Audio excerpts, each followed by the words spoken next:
Mr. Leon Perera.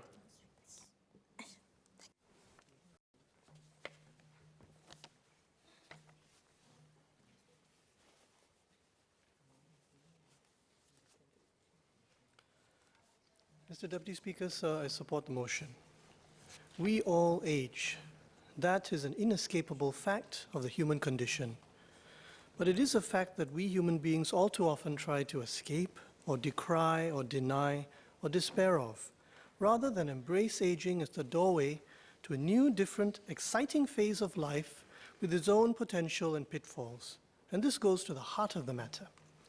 Archaeologists have found extremely ancient human skeletal remains where the skeletons were obviously people who lived to a very old age, beyond the point when they could meaningfully contribute economically, and where they may well have been invalid or immobile due to the kinds of illnesses that were rife in ancient times. And yet they lived till they were very old. The ancient tribes they lived within probably tended to them, helped them move from campsite to campsite, and helped feed, clothe, and care for them to enable them to live so long. Embracing aging and the aged defines a part of what it means to be human. Whether and how we include older people as equal members of our society is a mark of civilization and humanity. And on this barometer, I know that Singapore will never fall short. In our homes, our workplaces, our coffee shops, when Singaporeans speak of seniors who are their relatives, seniors who are their mentors, seniors they know in their neighborhoods or communities, it is inevitably in tones of respect, concern, and empathy. This gut reaction speaks volumes about the kind of people Singaporeans are. We defend those who are disadvantaged, even if they are frail and economically weak. We have an instinctive sense of social justice and of fairness. These ideals are embodied in our pledge, which is why our pledge, this short collection of words, deeply resonates with all Singaporeans. We should be proud of these instincts, but when we speak of our seniors, it should not only be about taking care of a disadvantaged group, it should be about how we can also build a more inclusive society, because that advances the cause of Singapore and all Singaporeans, because seniors can contribute and give back, not only consume and receive. Again, we turn to anthropologists. Ancient human societies greatly valued older people because they had, to use a modern expression from the business world, racked up the air miles. They had experienced many seasons, many cycles, many events, and had a repository of memories about natural conditions, interaction with other societies or tribes, and intra-community dynamics that could add value to their communities and maybe even make the difference between life and death. And yet, in our modern societies, this logic is often turned on its head. Older people are sometimes stigmatized and stereotyped as stuck in the mud, unable to keep up with the times, incapable of using technology, in short, as irrelevant. I am reminded of the time when a very old cashier at a shop once started a deep conversation with me. At first, I instinctively got a little impatient. A part of me said, "Oh no, here comes a rambling senior. How can I extricate myself from this?" And then I thought, while I get many calls, emails, visits today, every day, as we all do, I think as members of this House, the day may come when no one wants to talk to me. And what will I do then? So I listened, and when I opened my mind and my heart, I realized that this lady had many interesting and useful insights, much wisdom to share. After a while, I almost wanted to whip out my mobile device and start taking down notes. My unconscious bias had held me back from learning from being inspired by this person. Yes, older people do have a lot to contribute. We have to build a society that recognizes and pulls and embraces those contributions, but we also have to build a society where older people have the confidence to make those contributions, to master enabling technologies, and to speak, to make their voice heard. The rest of my speech, sir, will touch on some of the broad principles we need to entrench in order to be a truly inclusive, non-ageist society for the betterment of us all. I will speak of these principles each in the form of a question. Firstly, to work until when? Inevitably, as life expectancies rise, people will need to work in some form till later in life to some extent, depending on productivity growth. Moreover, many seniors would choose to work for intrinsic reasons if they could find a work option suited to their situation. Should we strive to create a rich tapestry of choices for our seniors to decide how they want to work, for how many hours, in what ways? Of course we should, because this means dignity for our seniors. More choices also mean more likelihood that seniors will choose to work in the way that suits them, thus raising labor force participation. Can we do more to unlock the benefits of technology and automation for seniors? Yes, we can.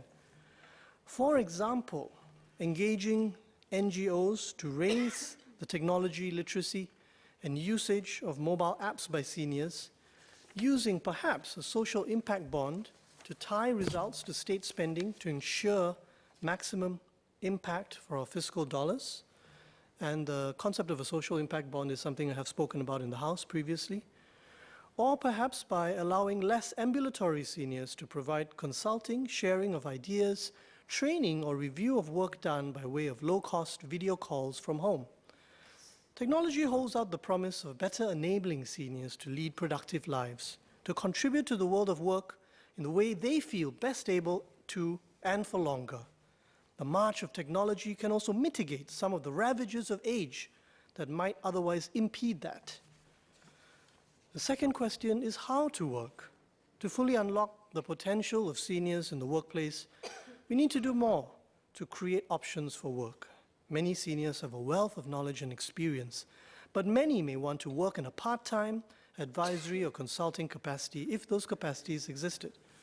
Can we do more to create platforms where seniors can contribute in a flexible way towards projects or to employers? I believe we can.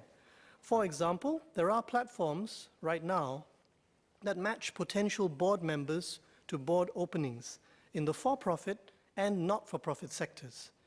Not every senior, of course, has the background to serve as a board member, but many have pools of experience and niche skills to impart. We can create matching platforms for consulting, freelance, or part-time work. Once again, NGOs would probably serve this role best, and government can nudge and support these initiatives. Examples of success can be highlighted in marketing campaigns. Thirdly, can we do more to empower seniors to impart their experience? Yes, we can. We need to do more to nudge seniors to distill their experience into a form where it can be usefully conveyed as training or consulting. Experience is nothing if one does not process that experience and convert it into a form that is useful to others and to oneself. One of my favorite quotes is by Aldous Huxley, it's from Aldous Huxley, when he said, and I quote, "Experience is not what happens to you, it is what you do with what happens to you." We should find ways to nudge our seniors. For example, using the Skills Future platform, which has courses for trainers like the ACTA, to reflect on their experience and be adept at converting this into forms that are useful, such as training videos, knowledge pills, podcasts, and so on. Fourthly, should we strive for non-discriminatory workplaces and social conditions? Of course we should. We should banish discrimination from the workplace.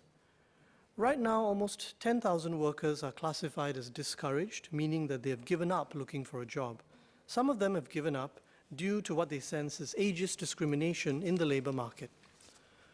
Discrimination in all its forms isn't just morally wrong, it hurts our labor force participation and hurts the economy, meaning it hurts us all.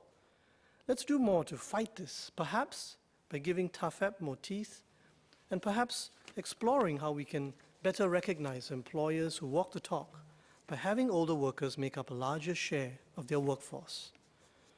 The fifth question is how to age with quality of life. Is there more we can do upstream to ensure that the burden of disease, chronic conditions, does not erode the quality of life of seniors and harm their potential contribution to the economy and drain state finances? I believe there is. We are pushing out subsidized health screenings to all, and this is a step in the right direction, as is the Ministry of Health's action plan for successful aging and the various programs associated with it, such as the active aging centers. Is there more we could do, for example, to offer low-cost or free vaccines to citizens to reduce the risk of disease later in life, a move that would probably more than pay for itself in terms of fiscal dollars, and a subject where MPs have spoken about in the past? Can we do more to experiment with new platforms for delivering preventive healthcare into homes using telemedicine and artificial intelligence, for example? I believe so. The last question is on the living environment. How do we build a good, enabling living environment that gives older people the confidence to venture out, work part-time, and get more socially engaged, knowing that at home their basic needs are taken care of? As with persons with disabilities, for older people they would not be so disadvantaged were it not for an urban environment not designed primarily with their needs in mind. Can we do more to experiment with different models of living environment for older people beyond living by themselves or with their children, such as what they call assisted living in the US or what they call silver towns in Korea? I believe we can. Silver towns in Korea are towns which are comprehensive retirement communities with facilities like, for example, in some cases, facilities for young children to encourage frequent family visitation. And there is a variety of these silver towns catering to different income levels. At this point, I declare that I am the CEO of an international research consultancy whose Korean arm has undertaken research into this field in Korea. Mr. Speaker, sir, Singapore today faces a choice. Will we choose a Singapore where seniors are equal citizens, crucially engaged in society, and playing a vital role by imparting their experience, their skills, their wisdom, and their inspiring example? Or will we choose a future where seniors are at worst ignored or patronized, or at best treated as a necessary evil, a politically significant constituency which should be shunted out of the mainstream, but which should be mollified for other ends? The choice needs to be made by us as a society, and it needs to be made by us as individuals, as employers, as employees, family members, commuters, residents, and citizens.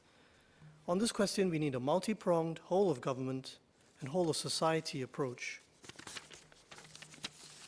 The difference we will make with this choice is profound, and I have no doubt that Singapore and Singaporeans have always stood and will always stand on the right side of this question. Mr. Deputy Speaker, sir, the Workers' Party supports this motion. Thank you.